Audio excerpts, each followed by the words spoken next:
ప్రకటన గ్రంథం మొదటి అధ్యాయము 4-5 వచనాలు. యోహాను ఆసియాలో ఉన్న 7 సంఘములకు శుభమని చెప్పి వ్రాయినది. వర్తమాన భూత భవిష్యత్ కాలములో ఉన్నవాని నుండి, ఆయన సింహాసనం ఎదుటనున్న 7 ఆత్మల నుండి, నమ్మకమైన సాక్షియు, మృతులలో నుండి ఆది సంభూతుడిగా లేచిన వాడును, భూపతులకు అధిపతియునైన యేసుక్రీస్తు నుండి కృపా సమాధానములు మీకు కలుగునగాక. కాబట్టే పద్మాస్ ద్వీపంలో పరవాసిగా ఉన్నటువంటి యోహాను తాను తెలియపరుస్తూ ఉన్నటువంటి శుభాలు మనం ఇక్కడ చూస్తూ ఉన్నాం. ఆసియాలో ఉన్న 7 సంఘాలకు శుభమని చెప్పి వ్రాయినది. ఆసియా అంటే ఇప్పుడున్నటువంటి ఆసియా కాదు. ఆనాడు యోహాను వ్రాసినటువంటి 7 సంఘాలు మనకి 2వ అధ్యాయంలో నుండి ప్రారంభమవుతాయి. ఏ సంఘాలకి యోహాను ఉత్తరం రాశాడు అనేది మనం అక్కడ చూడొచ్చు. అయితే అవన్నీ కూడా ప్రస్తుతం ఉన్నటువంటి టర్కీ ప్రాంతంలో అవి ఉన్నట్లుగా మనం చూస్తాం. టర్కీ ప్రాంతం, ఆ ప్రాంతంలో ఉన్నటువంటి సంఘాలకు శుభమని చెప్పి వ్రాస్తూ ప్రభు యొక్క గుణలక్షణాలు కొన్నింటిని అక్కడ పేర్కొంటా ఉన్నాడు. అవేంటిది అంటే వర్తమాన భూత భవిష్యత్ కాలంలో ఉన్నవాని నుండి అనేటటువంటిది మనం చూస్తూ ఉన్నాం. వర్తమాన భూత భవిష్యత్ కాలంలో ఉన్నవాని నుండి అనేది మనం చూస్తాం. ఈ వర్తమాన భూత భవిష్యత్ కాలము లేదా వర్తమాన భూత భవిష్యత్ కాలములలో ఉన్నవాడు లేదా ఆది అంతము లేదా అల్ఫా ఒమేగా అంటే వర్తమాన భూత భవిష్యత్ కాలం అంటే వర్తమానము అంటే ప్రజెంట్ టెన్స్ అంటే ఇప్పుడు జరుగుతూ ఉన్నటువంటి కాలం. భూత కాలము అంటే పాస్ట్ టెన్స్ జరిగిపోయినటువంటి కాలం. భవిష్యత్ కాలం అంటే జరగబోయేటటువంటి కాలం. కాబట్టి ఈ 3 కూడా అంటే వర్తమాన భూత భవిష్యత్ కాలం అన్నా, ఆది అంతము అన్నా, అల్ఫా ఒమేగా అన్న 3 కూడా ఒకే అర్థాన్ని మనం కలిగి ఉంటాయి. కాబట్టి ఈ పదాలు ఈ యొక్క ప్రకటన గ్రంథములో 9 పర్యాయాలు వచ్చినట్లుగా మనం చూస్తాం. 9 పర్యాయాలు వచ్చినట్లుగా చూస్తాం. ప్రతి పర్యాయము కూడా దేవుని యొక్క ఒక గుణలక్షణాన్ని మరి బహిర్గతపరిచినట్లుగా మనం చూడగలుగుతాం. దేవుని యొక్క గుణలక్షణాన్ని బహిర్గతపరిచినట్లుగా చూస్తాం. ఒక్క పర్యాయం మాత్రం ఆది నుండి ఉన్నవాని నుండి అనేది ఒక్క పర్యాయం మనం చూడగలుగుతాం. 9 పర్యాయాలు మాత్రం ఈ 3 మాటల్లో ఏదో ఒక మాట వచ్చినట్లుగా మనం చూస్తాం. అందుకే రండి చూద్దాం. మనము గనక గమనిస్తే మొదటి అధ్యాయము 8వ వచనాన్ని గనక మనం చదివితే అక్కడ వ్రాయబడిన మాట ఏంటంటే అల్ఫయు ఒమేగయు నేనే, వర్తమాన భూత భవిష్యత్ కాలములలో ఉండువాడను నేనే అని సర్వాధికారియు దేవుడు నగు ప్రభువు సెలవిచ్చుచున్నాడు అనేటటువంటి మాట మనం చూస్తాం. అల్ఫా ఒమేగా అనే దగ్గర పుట్నోట్లు 5 వేసి కింద వ్రాయబడినటువంటి మాట ఏంటంటే ఆదియు అంతం. కాబట్టి ఇక్కడ అల్ఫా ఒమేగా ఆది అంతము, వర్తమాన భూత భవిష్యత్ కాలము అనేటటువంటి ఈ 3 పదాలు వచ్చినట్లుగా చూస్తాం. ఈ 3 పదాలు వచ్చిన తర్వాత అక్కడ వ్రాయబడినటువంటి ఆయన యొక్క లక్షణం ఏంటిదంటే సర్వాధికారియు ప్రభువునగు దేవుడు అనేది మనం చూస్తాం. అంటే సృష్టి యావత్తు మీద ఆయనకు కలిగి ఉన్నటువంటి అధికారాన్ని అక్కడ మనం చూడగలుగుతా ఉన్నాం. సర్వాధికారి అయినటువంటి దేవుడిగా మనం అక్కడ చూస్తూ ఉన్నాం. రెండవదిగా గనక మనం గమనిస్తే 4వ అధ్యాయము 8వ వచనం గనక మనం చదివితే అక్కడ వ్రాయబడతా ఉన్నటువంటి మాట ఏంటిదంటే, ఈ 4 జీవులలో ప్రతి జీవికి 6 రెక్కలుండెను, అవి చుట్టూను రెక్కల లోపటను కన్నులతో నిండియున్నవి. అవి భూత వర్తమాన భవిష్యత్ కాలములలో ఉండు సర్వాధికారి అయిన దేవుడునగు ప్రభువు పరిశుద్ధుడు పరిశుద్ధుడు పరిశుద్ధుడని మానక రాత్రింబగళ్ళు స్తుతించుచుండెను అనేది మనం చూస్తాం. కాబట్టి ఇక్కడ కనపడతా ఉన్నటువంటి రెండవ లక్షణం ఏంటిదంటే, ఆయన ఎలాంటి దేవుడు అంటే పరిశుద్ధుడు అనేటటువంటి దేవుణ్ణి మనం అక్కడ చూస్తూ ఉన్నాం. అందుకే యెషయా గ్రంథం 6వ అధ్యాయంలో కూడా మనం ఆ మాట చూడగలుగుతాం. యెషయా గ్రంథము 6వ అధ్యాయం, యెషయా గ్రంథం 6వ అధ్యాయంలో కూడా మనం చూస్తాం. 3వ వచనం, వారు సైన్యములకు అధిపతియగు యెహోవా పరిశుద్ధుడు పరిశుద్ధుడు పరిశుద్ధుడు, సర్వలోకము ఆయన మహిమతో నిండి ఉన్నదని గొప్ప స్వరముతో గాన ప్రతిగానములు చేయుచుండిరి అనేటటువంటి మాట మనం చూస్తా ఉన్నాం. 4వ వచనం చదివితే, వారి కంఠస్వరం వలన గడప కమ్ముల పునాదులు కదులుచు మందిరము ధూమము చేత నిండి ఉండగా. కాబట్టి ఆ దేవదూతలు ప్రభువుని స్తుతిస్తూ ఉన్నాయి. పరిశుద్ధుడు పరిశుద్ధుడు పరిశుద్ధుడని గాన ప్రతిగానములతో స్తుతిస్తూ ఉంటే, ఆ గడప కమ్ములు పునాదులు ఏమవుతా ఉన్నాయి? కదులుతూ ఉన్నాయంట. అంతగా బిగ్గరగా గొప్ప స్వరముతో అంటా ఉన్నాయి.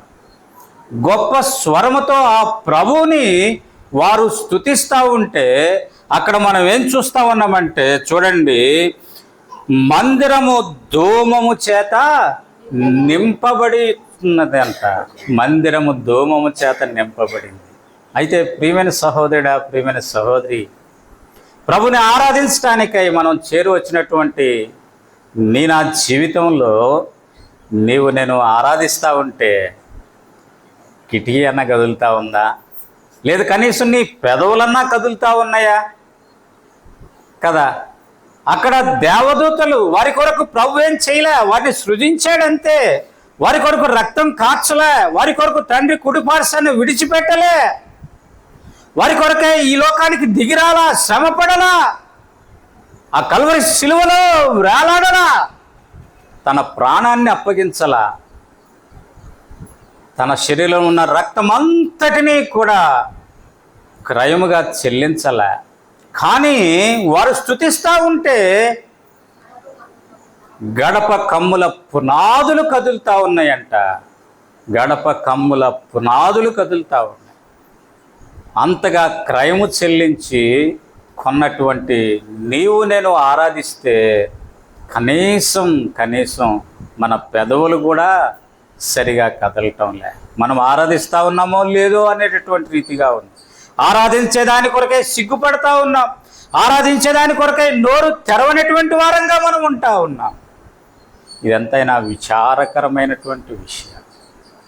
ప్రభు అంతగా చేస్తే ప్రియమైన సహోదరుడా, ప్రియమైన సహోదరి, మౌనంగా ఉంటావా? ఏ రీతిగా మౌనంగా ఉండగలుగుతా ఉన్నావు?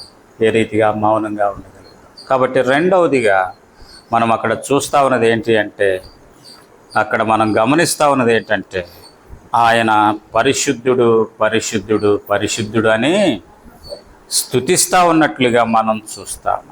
మూడవదిగా మనం గమనిస్తే ఈ ప్రకటన గ్రంథం 11వ అధ్యాయము 17వ వచనములో గనక మనం గమనిస్తే, ప్రకటన గ్రంథము 11వ అధ్యాయము 17వ వచనాన్ని గనక మనం గమనిస్తే, వర్తమాన భూత కాలములో ఉండు దేవుడు అయిన ప్రభువా, సర్వాధికారి, నీవు నీ మహాబలమును స్వీకరించి ఏలుచున్నావు గనక మేము నీకు కృతజ్ఞతాస్తుతులు చెల్లించు. కాబట్టి మూడవదిగా మనం ఏం చూస్తా ఉన్నామంటే, ఈ వర్తమాన భూత భవిష్యత్ కాలంలో ఉన్నటువంటి సర్వాధికారి అయినటువంటి దేవుడు ప్రభువు ఏం ధరించున్నాడంట? ఎవరి మహాబలము? ఆయనదే. ఆయనదే. నీ మహాబలము ధరించి నీవు ఏలుచున్నావు. ఆయన ఏలుబడి కింద ఉన్నటువంటి ప్రజలము మనం. ఆయన బలము ధరించుకున్నటువంటి ప్రజలము మనం. కాబట్టే ప్రియమైన సహోదరుడా, ప్రియమైన సహోదరి, అక్కడ వారు కృతజ్ఞతాస్తుతులు చెల్లిస్తారు. కారణం ఏంటిదంటే, ఆయన ఏలుబడి కిందకి వారిని తీసుకొని వచ్చిన దానిని బట్టి వారు కృతజ్ఞతాస్తుతులు చెల్లిస్తారు. కాబట్టి ఈనాడు నీవు నేను కూడా ఆయన ఏలుబడి కింద ఉన్నటువంటి ప్రజలమని మనము ఎంచితే మనం కూడా ఏం చేయాలంటే కృతజ్ఞతాస్తుతులు చెల్లించగలిగిన వారంగా మనం. అందుకే పోయిన వారం చూస్తూ వచ్చాను ఏమనంటే, ప్రతి విషయమందును దేవునికి కృతజ్ఞతాస్తుతులు చెల్లించుట మీ విషయమై యేసుక్రీస్తునందు దేవుని చిత్తం. కాబట్టి చిత్తము అంటే ఆయనకు ఇష్టము అనేది అర్థం. కాబట్టి కృతజ్ఞతాస్తుతులు చెల్లించటం అనేది ప్రభు ఇష్టపడేటటువంటి కార్యాలలో ఒకటి. కాబట్టి ఆయన తన బలాన్ని ధరించుకొని నిన్ను నన్ను కాపాడుతూ నీకు నాకు క్షేమాన్ని ఇస్తూ ఆయన యొక్క ఏలుబడి కిందకి నిన్ను నన్ను తీసుకొని వచ్చిన కారణం చేత నీవు నేను కూడా ఆయనకు కృతజ్ఞతాస్తుతులు చెల్లించాలనేది దేవుని యొక్క ఉద్దేశంగా మనం చూస్తూ ఉన్నాం. తర్వాత 16వ అధ్యాయము 5వ వచనాన్ని కనుక మనం చదివితే 4వదిగా, అప్పుడు వర్తమాన భూత కాలములలో ఉండు పవిత్రుడా, పరిశుద్ధుల రక్తమును ప్రవక్తల రక్తమును వారి కాచినందుకు తీర్పు తీర్చి వారికి రక్తము త్రాగనిచ్చితివి. కాబట్టి ఇక్కడ మనం గమనిస్తా ఉన్నది 4వదిగా ఏంటి అంటే, ఆయన పవిత్రుడా అని పిలువబడుతూ పరిశుద్ధుల యొక్క రక్తాన్ని కార్చినటువంటి, ప్రవక్తల యొక్క రక్తాన్ని కార్చినటువంటి వారికి ఆయన ఏమై ఉన్నాడు అంటే తీర్పరిగా ఉన్నాడు, తీర్పు తీర్చేవాడుగా ఉన్నాడు, వారికి తిరిగి రక్తాన్ని త్రాగించేటటువంటి వాడుగా, అంటే అటువంటి పరిస్థితినే కల్పించేవాడుగా ఉన్నట్లుగా మనం చూస్తాం. కాబట్టే దేవుని ప్రజలంగా, దేవుని పరిశుద్ధులంగా, దేవుని యాజకులంగా, దేవుని సేవకులంగా, దేవుని బిడలంగా మన జీవితాల్లో ఎవరైతే మనల్ని హింసిస్తూ వచ్చారో, కష్టపెడుతూ వచ్చారో, నష్టపడుతూ వచ్చారో, హతసాక్షులుగా చేస్తూ వచ్చారో, అటువంటి వారి ఎడల దేవుడు తీర్పరిగా ఉన్నట్లుగా మనం చూస్తూ ఉన్నాం. రానున్నటువంటి దినాల్లో దేవుని యొక్క తీర్పు వారు ఎదుర్కోబోతా ఉన్నట్లుగా మనం చూస్తూ ఉన్నాం.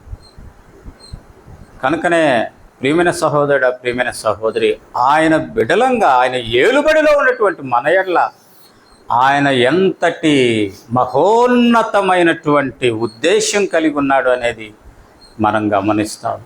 మనకి ఏదైతే వారు చేస్తూ వచ్చారో తిరిగి ప్రభు వారికి అదే చెయ్యబోతా ఉన్నాడు అనేది మనం అక్కడ చూస్తూ ఉన్నాం. తిరిగి 5వదిగా గనక మనం గమనిస్తే 21వ అధ్యాయము 6వ వచనాన్ని కనుక మనం గమనిస్తే అక్కడ వ్రాయబడతా ఉన్నటువంటి మాట, మరియు ఆయన నాతో ఇట్లనెను, సమాప్తమైనవి, నేనే అల్ఫాయు ఒమేగయు, అనగా ఆదియు అంతమునై ఉన్నవాడను, దప్పిగొను వానికి జీవజల బుగ్గలలోని జలమును నేను ఉచితముగా అనుగ్రహింతును. కాబట్టి 5వదిగా ఆయన జీవజలాన్ని అనుగ్రహించేటటువంటి వాడు, జీవజలాన్ని త్రాగేదాని కొరకై మనల్ని తోడుకొని వెళ్ళేటటువంటి వాడిగా మనం చూస్తాం. జీవజలము కదా.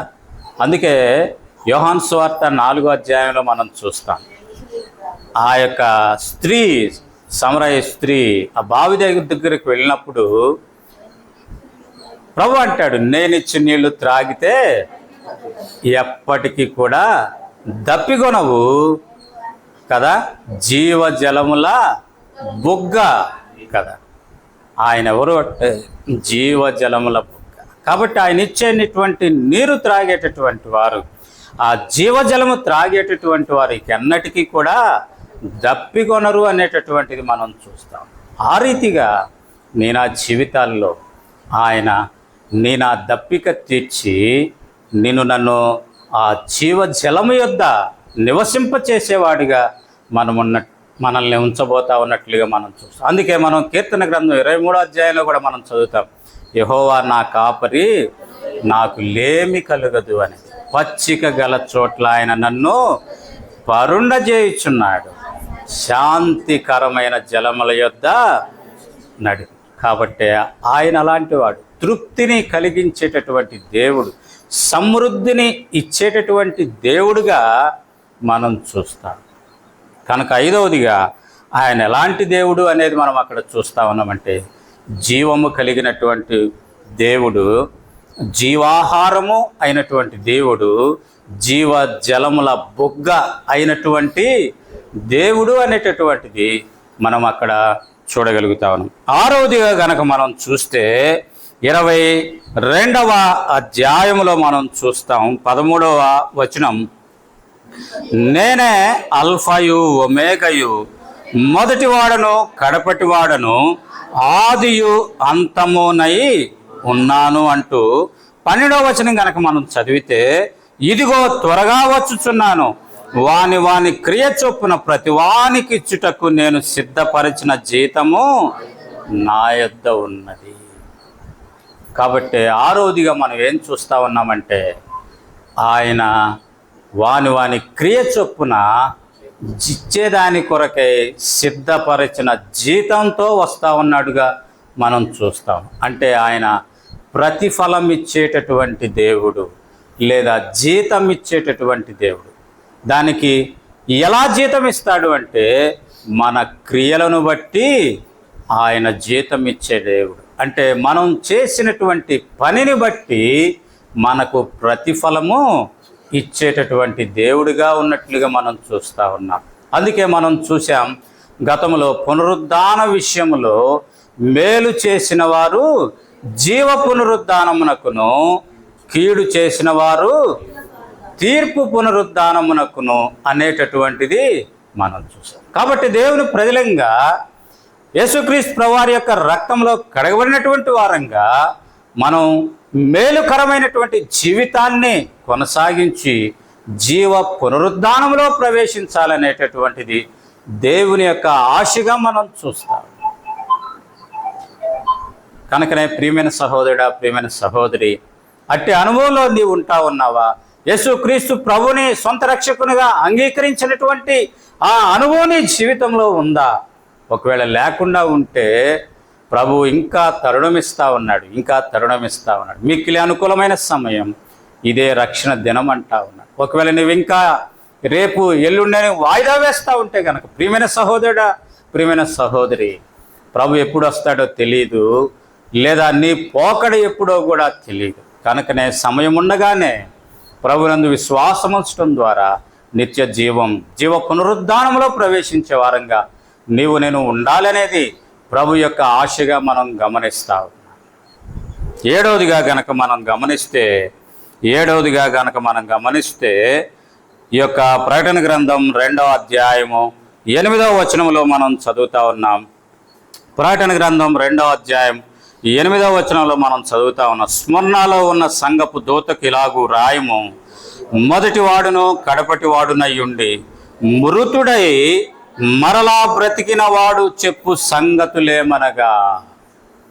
మొదటివాడు కడపటివాడు మృతుడై మరలా బ్రతికిన వాడు చెప్పు సంగతులు ఏమనగా అనేది ఇంకా మనం క్లియర్గా చూస్తే గనక మొదటి అధ్యాయము 18వ వచనంలో చాలా స్పష్టంగా ఉంటుంది. చూడండి, నేను మొదటి వాడను కడపటి వాడను జీవించువాడను, మృతుడనైతిని గాని ఇదిగో యుగ యుగములు సజీవుడనై ఉన్నాను, మరియు మరణము యొక్కయు పాతాళ లోకము యొక్కయు తాళపు చెవులు నా స్వాధీనములో ఉన్నవి అనేటటువంటిది మనం ఇక్కడ చూస్తా ఉన్నాం. ఏమున్నాయంట ఆయన స్వాధీనంలో? మరణము యొక్కయు పాతాళ లోకము యొక్కయు తాళములు ఎక్కడున్నాయంట? నా స్వాధీనంలో ఉన్నాయి. కాబట్టి మొదటి అధ్యాయం 18వ వచనంలో అంటా ఉన్నాడు, మరణము యొక్కయు పాతాళ లోకము యొక్కయు తాళపు చెవులు నా స్వాధీనంలో ఉన్నాయి. ఆ కారణం చేతనే యోహాను సువార్త 11వ అధ్యాయంలో మనం గమనిస్తా ఉన్నాం, మార్తా మరియ యొక్క తమ్ముడైనటువంటి సహోదరుడైనటువంటి లాజరు చనిపోయిన తరువాత 4 దినాలై కుళ్ళి కంపు కొడతా ఉన్నప్పటికీ కూడా తాను తెలిసి అక్కడికి వచ్చిన తర్వాత మార్త అంటది, అయ్యా ఇప్పటికి 4 దినాలు అయిందయ్యా, కుళ్ళి కంపు కొడతాడయ్యా. లేదు, నీవు నమ్మిక ఉంచితే, విశ్వాసం ఉంచితే ఆయన లేస్తాడు అంటే, పునరుద్ధానంలో లేస్తాడులయ్యా అంటే, కాదు ఇప్పుడే లేస్తాడు, ఇప్పుడే లేస్తాడు చెప్పాడు. లాజరు బయటికి రా అనగానే ఏమైంది?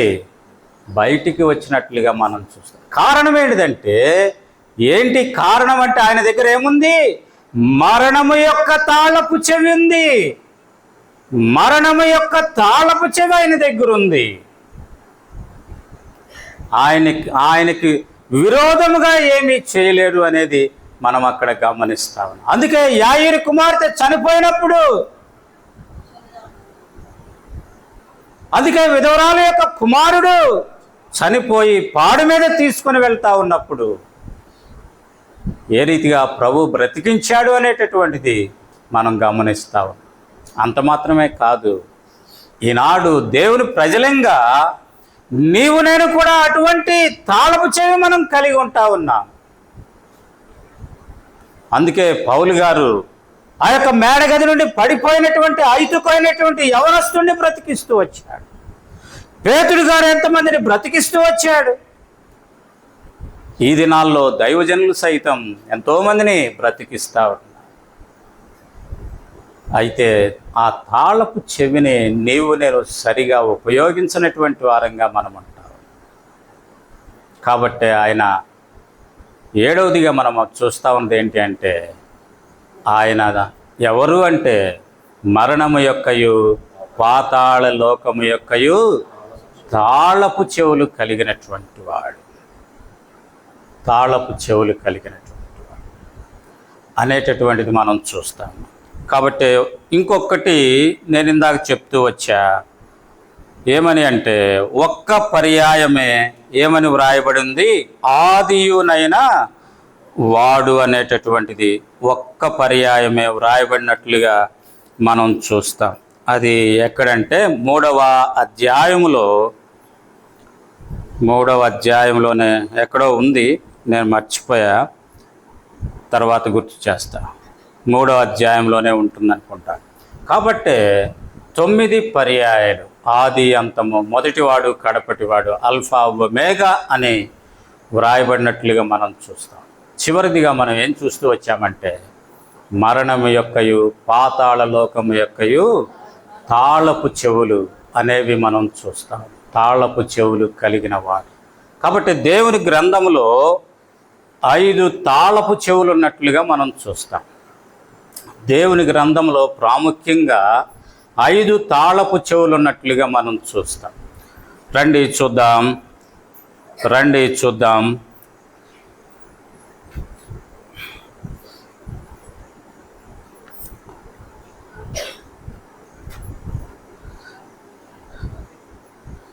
లూకా సువార్త 11వ అధ్యాయము 52వ వచనం. మొదటిదిగా లూకా సువార్త 11వ అధ్యాయము 52వ వచనం. అయ్యో ధర్మశాస్త్రోపదేశకులారా, జ్ఞానమును తాళపు చెవిని ఎత్తుకొని పోతిరి. కాబట్టి మొదటి తాళపు చెవి ఏంటంట? జ్ఞానం అనే తాళపు చెవి. ఏం చేశారు వీళ్ళు? ధర్మశాస్త్రోపదేశకులు ఎత్తుకొని పోయారు. ఎత్తుకొని పోయి దాన్ని వారు సరిగా ఉపయోగిస్తూ ఉన్నారా అంటే వారు సరిగా ఉపయోగించడంలే. సరిగా ఉపయోగించకుండా ఆ తర్వాత వ్రాయబడిన మాట ఏంటిది అంటే వారు ప్రవేశించరంట, ప్రవేశించే వారిని అడ్డగిస్తూ ఉంటారంట. వారు ప్రవేశించరు, ప్రవేశించే వారిని అడ్డగిస్తూ ఉన్నారు. అందుకనే వారి గురించి వ్రాయబడిన మాట ఏంటిదంటే మత్తయి సువార్తలో మనం చదువుతాం, 7 పర్యాయాలు అక్కడ వ్రాయబడతా ఉంది, వేషధారులైన శాస్త్రులారా పరిసయ్యులారా. ఈ ధర్మశాస్త్రోపదేశకుల్ని కూడా శాస్త్రులు వేషధారులుగా మనం చూస్తాం. అందుకే వారు చేసే పని ఏంటిదంటే పెద్దల యొక్క పారంపర్యాచారము నిమిత్తము అనేది వారు ఏం చేస్తారంటే కొన్ని ఆచారాలు కొన్ని పెట్టి వాటిని అవలంబించేదాని కొరకై వారిని ప్రోత్సహిస్తూ దేవుని వాక్యాన్ని వారు ఏం చేస్తూ ఉన్నారంటే నిరర్ధకము చేపిస్తూ ఉన్నారు. దేవుని వాక్యాన్ని నిరర్ధకము చేపిస్తూ ప్రవేశించే వారికి వారు అడ్డుబండలుగా ఉన్నట్లుగా మనం చూస్తాం. అయితే ప్రేమ కలిగినటువంటి ఆ దేవుడు నా జీవితాలకి ఆయనే జ్ఞానమై నీకు నాకు జ్ఞానం అనుగ్రహించినట్లుగా మనం చూస్తాం. బుద్ధి జ్ఞానముల సర్వ సంపదలు ఆయన యందే గుప్తమై ఉన్నది. కాబట్టి ఆ జ్ఞానము తిరిగి నీకు నాకు అనుగ్రహించేదాని కొరకే ఆయనే ఈ లోకానికి వచ్చినట్లుగా మనం చూస్తాం. జ్ఞానమై ఆయన ఈ లోకానికి వచ్చినట్లుగా మనం చూస్తాం. కనుక ప్రియమైన సహోదరుడా, ప్రియమైన సహోదరి, జ్ఞానము బోధిస్తూ ఉంది ఏమని అంటే నిత్య జీవాన్ని సంపాదించుకో, నిత్య జీవాన్ని సంపాదించు. కనుక ప్రియమైన సహోదరుడా, ప్రియమైన సహోదరి, నిత్య జీవానికి వారసుడిగా నీవు ఉండగలుగుతా ఉన్నావా లేదా అనేది ప్రశ్న. రెండవదిగా మనం చూద్దాం రండి. రెండవ తాళపు చెవి ప్రకటన గ్రంథం 3వ అధ్యాయం 7వ వచనాన్ని కనుక మనం చదివితే, ప్రకటన గ్రంథం 3వ అధ్యాయము 7వ వచనాన్ని కనుక మనం చదివితే అక్కడ వ్రాయబడతా ఉన్నటువంటి మాట ఏంటంటే దావీదు తాళపు చెవి కలిగి ఎవడను వేయలేకుండా తీవాడును, ఎవడనో తీయలేకుండా వేయువాడునైన సత్య స్వరూపియగు పరిశుద్ధుడు చెప్పు సంగతులేమనగా దావీదు తాళపు చెవి కలిగిన వాడు. అందుకే ఆయనకు పేరు దావీదు వేరు చిగురు అని ఆయనకు పేరు. కాబట్టి ఆయన్ని ఏమని పిలిచారంటే దావీదు కుమారుడా అని పిలిచారు. దావీదు కుమారుడా, మనం చదువుతాం సువార్తలు, దావీదు కుమారుడా నన్ను కరుణించుము అని మనం చదువుతాం. కాబట్టి ఆ యొక్క దావీదు కుమారుని యొక్క రక్తములో కడగబడినటువంటి బిడలంగా నీవు నేను ఉండాలనేటటువంటిది ఆయన ఆశ. అందుకే ఇక్కడ వ్రాయబడతా ఉంది చూడండి, యెషయా గ్రంథం 22వ అధ్యాయము 22వ వచనంలో మనం గనక గమనిస్తే, యెషయా గ్రంథం 22వ అధ్యాయము 22వ వచనంలో కనుక మనం గమనిస్తే అక్కడ ఒక చక్కని మాట వ్రాయబడతా ఉంది చూడండి.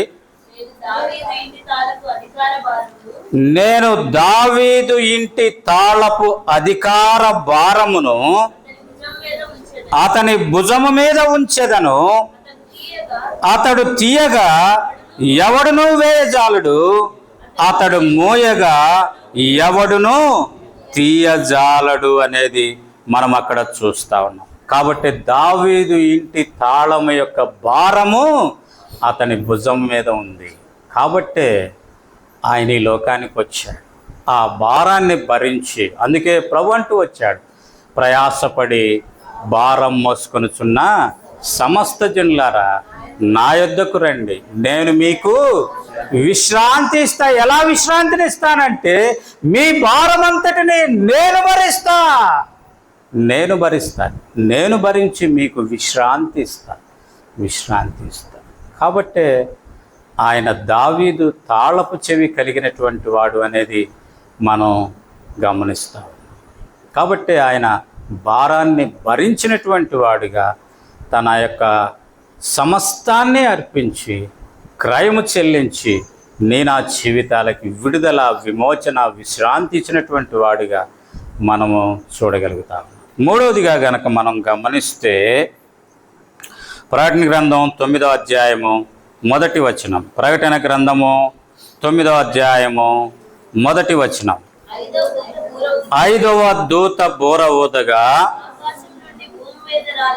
ఆకాశము నుండి భూమి మీద రాలిన యొక్క నక్షత్రమును చూచి తిని అగాధము యొక్క తాళపు చెవి అతనికి ఇవ్వబడెను అనేటటువంటిది మనం చూస్తూ ఉన్నాం. అగాధం యొక్క తాళపు చెవి అతనికి ఇవ్వబడెను అనేటటువంటిది మనం చూస్తూ ఉన్నాం. ఈ 9వ అధ్యాయంలోనే 12వ వచనం గనక మనం గమనిస్తే క్షమించండి, మనం చూస్తాం. ప్రకటన గ్రంథం 20వ అధ్యాయము 2, 3 వచనాలు. ప్రకటన గ్రంథం, అతడు ఆది సర్పమును అనగా అపవాదియు సాతాను అను ఆ ఘట సర్పమును పట్టుకొని 1000 సంవత్సరములు వానిని బంధించి అగాధములో పడవేసి ఆ 1000 సంవత్సరములు గడుచు వరకు ఇక జనములను మోసపరచుకున్నట్లు అగాధమును మూసివేసి దానికి ముద్ర వేసెను అనేది మనం చూస్తాం. ఈ అగాధం ఎందుకంటే ఘట సర్పానికి, సాతానుకి. కాబట్టి ప్రభువారు ఈ లోకానికి వచ్చినప్పుడు జరిగేటటువంటి పని ఏంటిది అంటే ఆయన వారు లేపబడతారు. మధ్య ఆకాశంలో 1000 ఏళ్ల పరిపాలన అనేటటువంటిది అక్కడ ఉంటుంది. ఆ 1000 ఏళ్ల పరిపాలన జరిగే పర్యంతము ఈ సాతాను, ఘట సర్పము ఎక్కడ వేయబడతారు అంటే అగాధములో వేయబడతారు.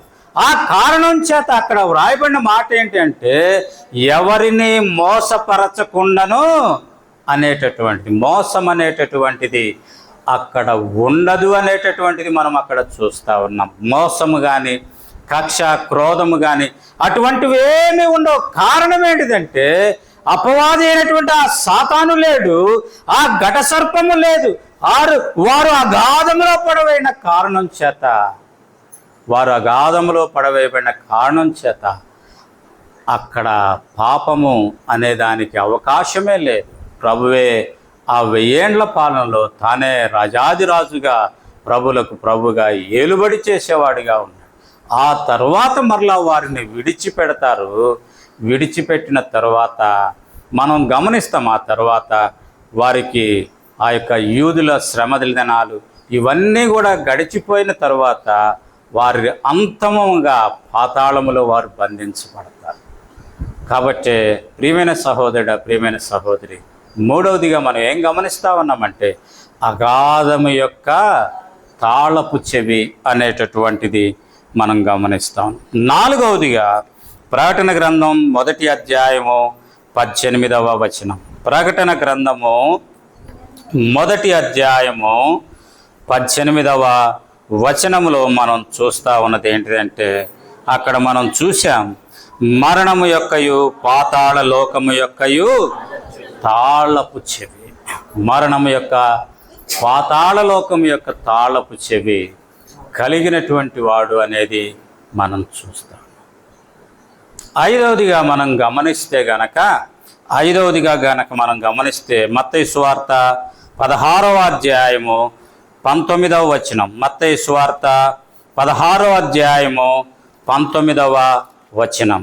ఆనాడు ఇవ్వబడినటువంటి ఆ తాళము నేటి వరకు ఆయన బిడ్డలైనటువంటి వారందరి దగ్గర ఉన్నట్లుగా మనం చూడగలుగుతాం. చూడండి, పరలోక రాజ్యము యొక్క తాళపు చెవి నీకిచ్చేదను, నీవు భూలోకమందు దేనిని బంధించదవు అది పరలోకమందు బంధింపబడును, భూలోకమందు దేనిని విప్పుదువు అది పరలోకమందును విప్పబడునని అతనితో చెప్పాను. కాబట్టి ఐదవదిగా మనం ఏం చూస్తా ఉన్నామంటే పరలోకము యొక్క తాళపు చెవులు ఇవ్వబడినట్లుగా మనం చూస్తాం. ఎవరికి ఆనాడు ఇచ్చాడంటే నీవు పేతురు, ఈ బండ మీద నా సంఘాన్ని కడతా, పరలోకము యొక్క తాళపు చెవులు నీకు ఇస్తాను. కాబట్టి పేతురు ఒకసారి పరలోకము తాళం అలా తిప్పితే ఎంతమంది వచ్చారు? 5,000 మంది ఒక్కసారే కదా కదా, అంతేనా? 5,000 మంది. ఇంకోసారి తిప్పితే కదా 3,000 మంది కదా. తాళం ఓపెన్ చేస్తే చాలు. ఆ తాళం ఆయన ఎత్తుకొని పోలే, ఈనాడు నీకు నాకు అనుగ్రహించాడు, నీకు నాకు ఇచ్చి వెళ్ళాడు. కనుకనే నీవు నేను స్వార్థ చేస్తే, దేవుని వాక్యం చెబితే, దేవుని కృపను బట్టి అనేకులు పాప క్షమాపణ మారు మనసు అనుభవానికి రావటం ద్వారా దేవుని రాజ్యంలోనికి ధారాళమైనటువంటి ప్రవేశం ఈనాటికి కలుగుతూ ఉంది. అయితే ప్రశ్న ఏంటి అంటే, ఆ తాళపు చెవిని నీవు తెరుస్తా ఉన్నావా, లేక ఆ తాళపు చెవిని కొంగున గట్టి దాచిపెట్టున్నావా అనేది ప్రశ్న. కనుకనే ప్రియమైన సహోదరుడా, ప్రియమైన సహోదరి, ఆనాడు ఒక్క తలాంతు ఇచ్చినటువంటి వ్యక్తికి ఏం చేస్తూ వచ్చాడు? భూమిని తవ్వి దానిలో దాచిపెట్టినట్లుగా నీకు ఇవ్వనటువంటి ఆ తాళపు చెవి దాచిపెట్టి ఒకవేళ ప్రభు మీద నెపాలు వేసేదాని కొరకై సిద్ధపడతా ఉన్నావా, లేక 5 తలాంతులు 2 తలాంతులు ఇచ్చినటువంటి వాని వలె 5 ఇచ్చినటువంటి వ్యక్తి మరి 5 సంపాదించినట్లుగా, 2 ఇచ్చినటువంటి వ్యక్తి మరి 2 సంపాదించినట్లుగా నీకు ఇవ్వబడినటువంటి ఆ తలాంతు లేదా నీకు ఇవ్వబడినటువంటి ఆ వరం ఏమై ఉన్నదో దాని ద్వారా నీవు మరింతమందిని సంపాదించి దేవుని సంఘములో వారిని భాగాలుగా, దేవుని నిత్య రాజ్యములో వారిని అంగాలుగా చేసేదాని కొరకై నీవు ప్రయాసపడతా ఉన్నావా, లేక నీ సమయం అంతటిని వ్యర్థపరుస్తూ భూమిలో దాచిపెట్టిన వాని వలె సోమరివైన చెడ్డదాసుడా అని పిలిపించుకున్నటువంటి రీతిగా సోమరిగా నీ జీవితాన్ని నువ్వు వెళ్ళబుచ్చుతా ఉన్నావా? ఏ రీతిగా ఉంది నీ జీవితం?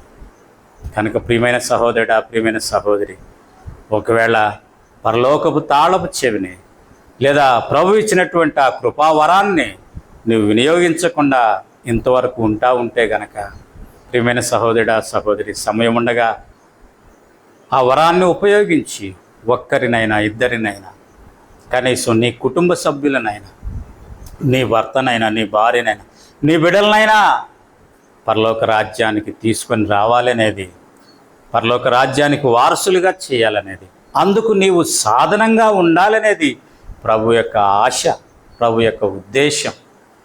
అందుకే ప్రభు వారం వారం మనల్ని హెచ్చరిస్తూ ఉంది, మనల్ని సంధిస్తూ ఉంది. ఆ కారణం చేతనే.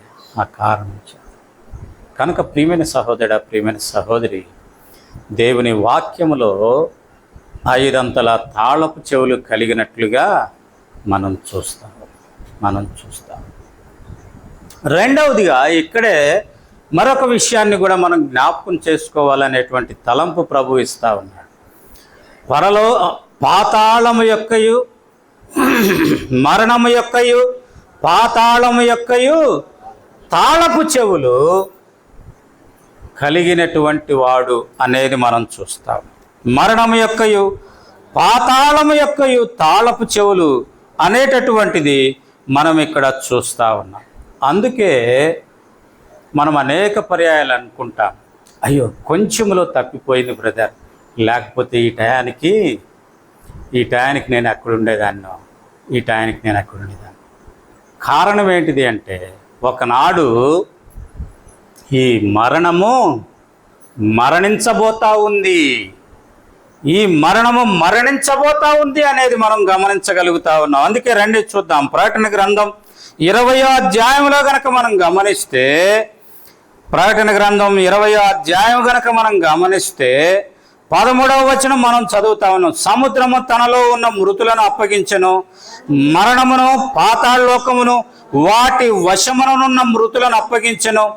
వారిలో ప్రతి వాడు తన క్రియల తీర్పు చొప్పున తీర్పు పొందెను. మరణం ఏం చేయబోతా ఉందంటే, తన వశమైనటువంటి వారందరినీ ప్రభువుకి అప్పగించాలా, న్యాయ తీర్పు దగ్గరికి తీసుకుని వచ్చి నిలబెట్టాలా. నిలబెట్టిన తర్వాత ఆ మరణమేమైపోతా ఉందంటే, మరణమైపోతా ఉంది. తర్వాత వచనం గనక మనం చదివితే చూడండి, మరణమును మృతుల లోకమును అగ్నిగుండములో పడవేయబడెను. ఈ అగ్నిగుండము రెండవ మరణము. ఈ అగ్నిగుండము రెండవ మరణం. అంటే దాని అర్థం ఏంటి? మరణం ఏమైపోతా ఉంది? మరణం అయిపోతుంది. మరణం మరణించబోతా ఉంది. మరణం మరణించిపోతే ఇంకా మరణం ఎక్కడిది? ఇంకా మరణం ఎక్కడిది? నిత్య జీవము, సజీవులంగా దేవుని సన్నిధిలో నిత్యము ఆయనను స్తుతించేటటువంటి వారంగా, ఆయనను గణపరిచేటటువంటి వారంగా నీవు నేను ఉంటామనేది మనం జ్ఞాపకం చేసుకోవాలనేది దేవుని యొక్క ఆశ, దేవుని యొక్క ఉద్దేశం. కనుక ప్రియమైన సహోదరుడా, ప్రియమైన సహోదరి, ఒకవేళ మరణానికి భయపడతా ఉన్నావా? ఆ మరణమే, నిన్ను భయపెట్టేటువంటి ఆ మరణమే మరణించబోతా ఉంది. దానికి కూడా తప్పదు మరణం, దానికి కూడా తప్పదు. రెండవ మరణం అది అగ్నిగుండములో పడవేయబడబోతా ఉంది. మరణము పాతాళ లోకము, మృతుల లోకము అగ్నిగుండములో పడవేయబడతా ఉంది. కానీ యేసుక్రీస్తు ప్రభు రక్తం ద్వారా కడగబడినటువంటి నీవు నేను మాత్రం యుగాయుగాలు సజీవులమై ఆ నిత్య రాజ్యంలో ప్రభువుని స్తుతిస్తూ ఆ వేవేల దూతలతో కూడా కలిసి ఆ జీవజలముల బుగ్గ దగ్గర, ఆ యొక్క జీవ వృక్షము దగ్గర మనము ఆ జీవ వృక్షం యొక్క ఫలాలు, ఆకులు తింటూ జీవజలాన్ని తాగుతూ నిత్యము జీవించే వారంగా ఉండబోతా ఉన్నాము. కనుకనే ప్రేమ కలిగినటువంటి ఆ దేవుడు నీ ఎడల నా ఎడల ఎంత గొప్ప ఉద్దేశం, తలంపు కలిగినటువంటి వాడిగా ఉన్నాడు అంటే రండి చూద్దాం. యెషయా-గ్రంథం 17వ అధ్యాయము 11వ వచనంలో గనక మనం గమనిస్తే, యెషయా-గ్రంథం 17వ అధ్యాయం 11వ వచనం గనక మనం గమనిస్తే అక్కడ వ్రాయబడతా ఉన్నటువంటి మాట ఏంటిది అంటే, మనం అక్కడ చూస్తాం, నీవు నాటిన దినమున దాని చుట్టూ కంచె వేసితివి, ప్రొద్దుననే నీవు వేసిన విత్తనములను పుష్పింప చేసితివి అనేది మనం చూస్తాము. కాబట్టే ప్రభువు నిన్ను నన్ను నాటిన దినముననే ఏం చేశాడు? మన చుట్టూ కంచె వేసినట్లుగా మనం చూస్తాము. ఎందుకంటే కాపుదల, భద్రత. ఒకవేళ కంచె వేయలేదనుకోండి, కంచె వేయకపోతే ఏమవుతుంది? దారిని పోయే వాళ్ళందరూ వస్తారు కదా, పశువులు వస్తాయి కదా, రకరకాలైనవన్నీ వచ్చేస్తాయి లోపలికి. కాబట్టే మనది అనే దానికి ఎప్పుడూ కూడా కంచె వేస్తాం, భద్రత, క్షేమము కలిగిస్తాం అనేటటువంటిది మనం అక్కడ చూస్తా ఉన్నాం. అందుకే మత్తయి సువార్త 21వ అధ్యాయము 33వ వచనాన్ని కనుక మనం గమనిస్తే, మత్తయి సువార్త 21వ అధ్యాయము 33వ వచనం మనం గమనిస్తే, మరి ఒక ఉపమానమైనడి ఇంటి యజమానుడు ఒకడుండెను. అతడు ద్రాక్ష తోట నాటించి దాని చుట్టూ కంచె వేయించి అందులో ద్రాక్షల తొట్టి తొలిపించి గోపురము కట్టించి కాపులకు దాని గొత్తకిచ్చి అనేది మనం చూస్తాము. కాబట్టి చుట్టూ కంచె వేయటం మాత్రమే కాకుండా ఏం చేస్తామంటే గోపురము కట్టించి దాన్ని ఏం చేశాడు? కాపులకు ఇచ్చాడు. అంటే కాపు కాసే వారిని పెట్టాడు. ఆ గోపురం మీద ఎటు నుంచి ఏది వస్తూ ఉందో అనేది కాపు కాసే వారిని ఉంచినట్లుగా మనం చూస్తాం. కనుక ప్రియమైన సహోదరుడా, ప్రియమైన సహోదరి, నీ ఎడల నా ఎడల దేవుని యొక్క ఉద్దేశం ఎంత గొప్పది, ఎంత అపారమైనది అనేటటువంటిది మనం గమనించాలనేది దేవుని యొక్క ఉద్దేశం. అందుకే రండి చూద్దాం, 2వ రాజుల గ్రంథం 6వ అధ్యాయం 17వ వచనాన్ని కనుక మనం గమనిస్తే, 2వ రాజుల గ్రంథము 6వ అధ్యాయము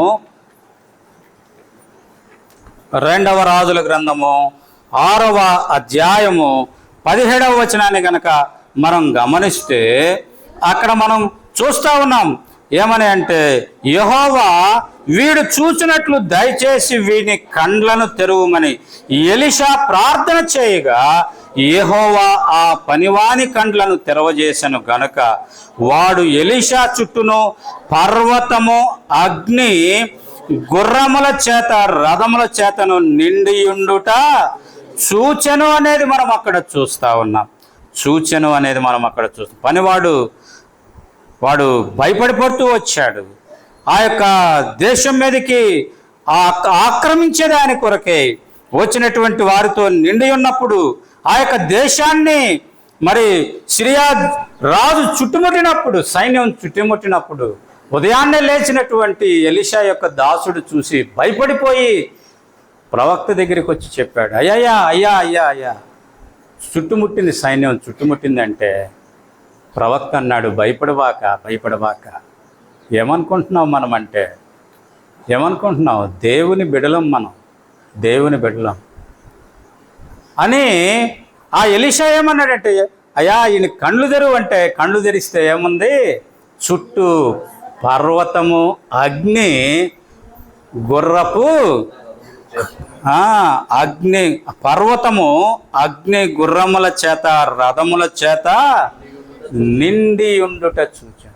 ఎంత క్షేమము, ఎంత భద్రత ప్రభు నీకు నాకు ఇచ్చాడు. అందుకే ఆయన మరణము యొక్క, పాతాళ లోకం యొక్క తాళపు చెవి ఆయన దగ్గర ఉంచుకున్నాడు. ఆయన దగ్గర ఉంది. ఒకవేళ ఆ తాళపు చెవి గనక ఓపెన్ చేస్తేనే మరణం అనేది సమీపిస్తుంది అనేది మనం అంత మాత్రమేనంటారా? రండి చూద్దాం.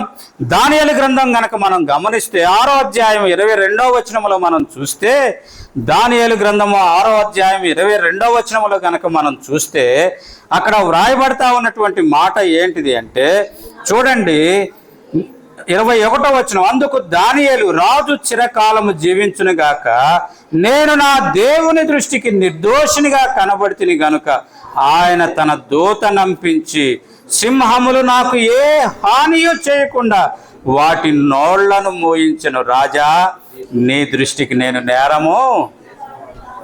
కాబట్టే మనం అక్కడ చూస్తాం, అక్కడ ఉన్నటువంటి వారు కుట్ర చేసి రాజును బలవంత పెట్టి దానియేలు సింహపు బోనులో వేయించినప్పటికీ కూడా దానియేలు దేవుని దృష్టికి ప్రియుడు కనుక దేవుని యొక్క దూతను పంపించి ఆయన ఏం చేస్తూ వచ్చాడు? సింహముల యొక్క నోళ్లను మోయించినట్లుగా మనం చూస్తాం. ఆ కారణం చేత దానియేలు క్షేమంగా తిరిగి బయటకు వచ్చాడు. ఎవరైతే అటువంటి కుట్ర చేస్తూ వచ్చారో, దానియేలు మీద ఎవరైతే కుట్ర చేస్తూ వచ్చారో వారే తిరిగి ఆ సింహపు బోనులో పడవేయబడుతూ వచ్చారు.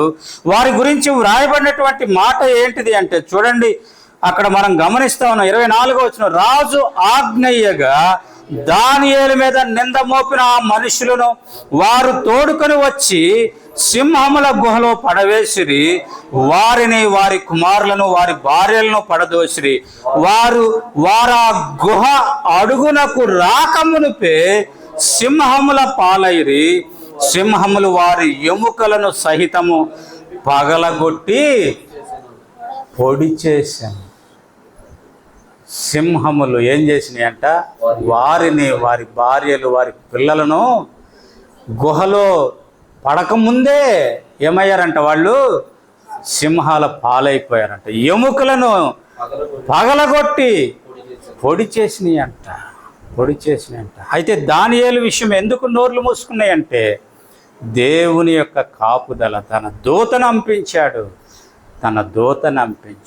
అంత మాత్రమే కాదు సుమా, రండి చూద్దాం. కీర్తన గ్రంథము 34వ అధ్యాయము 7వ వచనాన్ని కనుక మనం గమనిస్తే, కీర్తన గ్రంథము 34వ అధ్యాయం 7వ వచనాన్ని కనుక మనం గమనిస్తే, యెహోవా యందు భయభక్తులు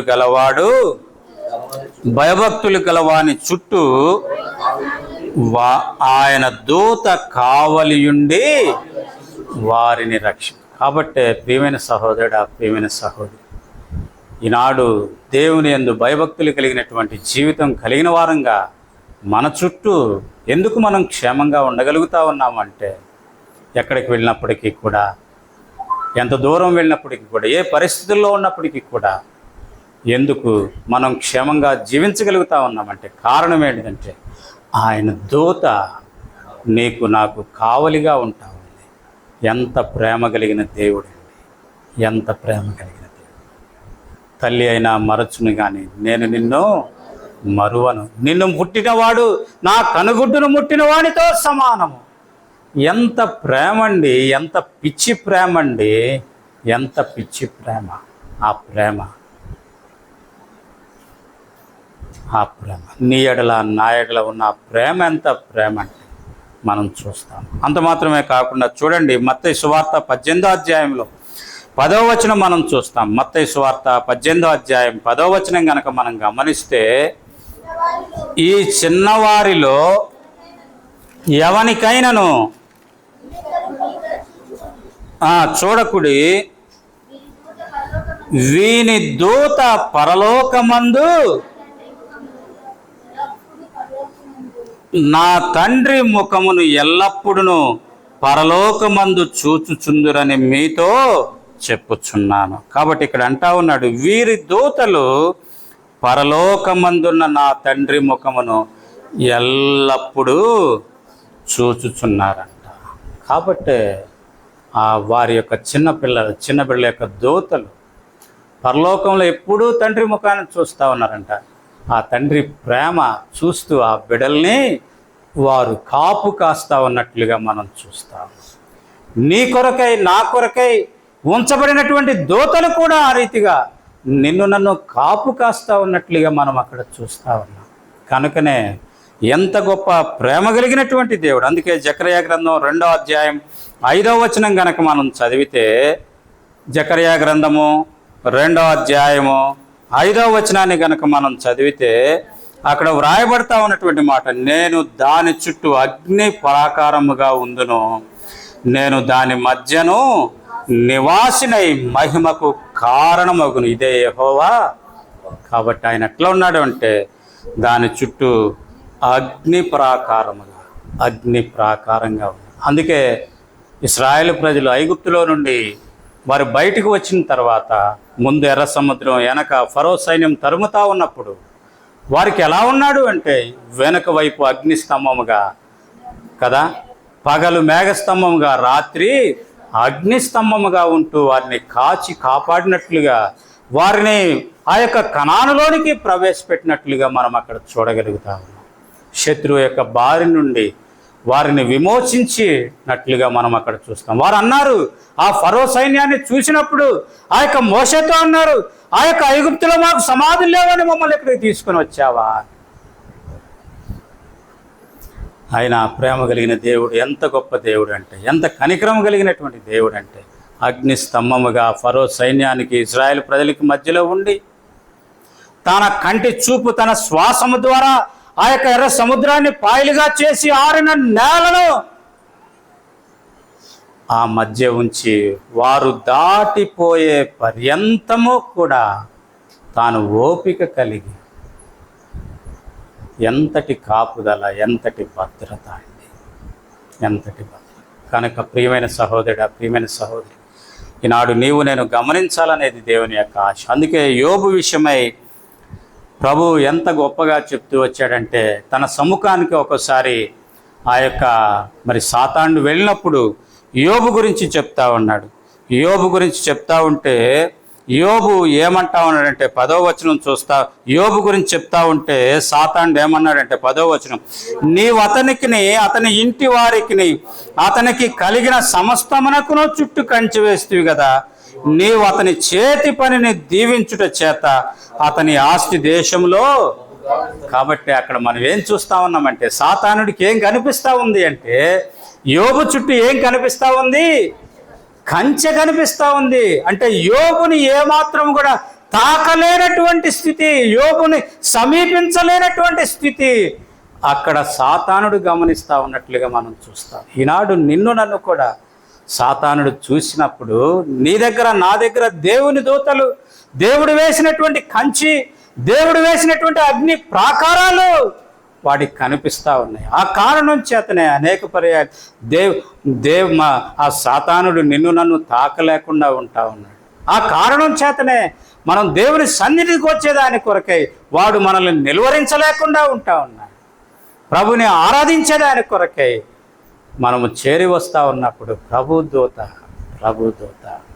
మనకు తోడుగా మనకు కాపుదలుగా ఉంటా ఉన్నట్లుగా మనం చూస్తాం. కనుక ప్రియమైన సహోదరుడా, ప్రియమైన సహోదరి,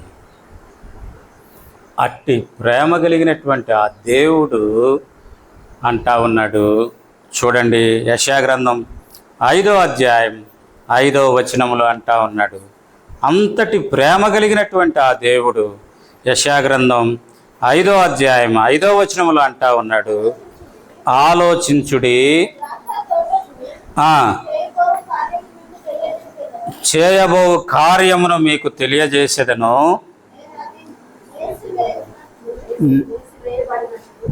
నేను అది మేసివేయబడినట్లు దాని కంచెను కొట్టివేసేదను, అది త్రొక్కబడినట్లు దాని గోడను పగలగొట్టి దాన్ని పాడు చేసేదను. కారణం ఏంటిది అంటే 2వ వచనం మనం చూస్తా ఉన్న మధ్యలో, ద్రాక్ష పండ్లు ఫలింపవలనని ఎదురు చూచుచుండెను కానీ అది కారు ద్రాక్షలు కాసెను. కనుక ప్రియమైన సహోదరుడా, ప్రియమైన సహోదరి, ఈనాడు నీకు నాకు ప్రభు ఇస్తా ఉన్న అంత భద్రత, అంత క్షేమం, నీ ఎడల నా ఎడల చూపిస్తా ఉన్నటువంటి ప్రేమ విషయమై దేవుడు విచారపడేవాడిగా ఉన్నాడా లేక సంతోషించేవాడిగా ఉన్నాడా? నీ నా జీవితాల్లో ఫలము లేకపోతే, నీ నా జీవితంలో ఫలించిన అనుభవం లేకపోతే ప్రభు నీ విషయమై నా విషయమై విచారించేవాడిగా ఉంటా ఉన్నాడు, దుఃఖించేవాడిగా ఉంటా ఉన్నాడు. ఒకవేళ నీవు నేను ఫలిస్తే ఆయన సంతోషించేవాడిగా, ఆయన తన కాపుదలను కొనసాగించేవాడిగా ఉంటా ఉన్నట్లుగా మనం చూస్తాము. ఎలా ఉంది మన జీవితం? ఫలవంతమైన జీవితమా లేక కారు ద్రాక్షలు, పిచ్చి ద్రాక్షలు, ఉపయోగపడినటువంటి జీవితంగా మన జీవితం ఉందా? ఎలా ఉంది? మనల్ని మనం పరిశీలన చేసుకొని